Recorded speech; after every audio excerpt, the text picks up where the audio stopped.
Hello ওয়ালাইকুম আসসালাম। Hello হ্যাঁ ভালো আছি, তুমি কেমন আছো? ভালো। হ্যাঁ ভালো আছো না? আচ্ছা তুমি কার সঙ্গে আছো? সাদিকুলের সঙ্গে। ওই মাদার চোরের সঙ্গে?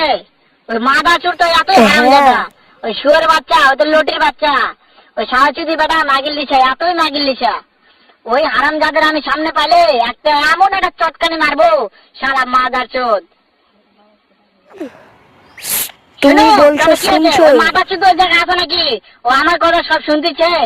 ওই শুনতেছে, সাহচুদি বেটাকে শুনে শুনতেছে। শুনে আমি বেশি বলবো। শুয়োরের বাচ্চা, শুয়োরের বাচ্চাকে আমি একটা এমন একটা চটকানি মারবো, শালা শুয়োরের বাচ্চা, লোটের বাচ্চা। মারবো বলছে। তাই নাকি?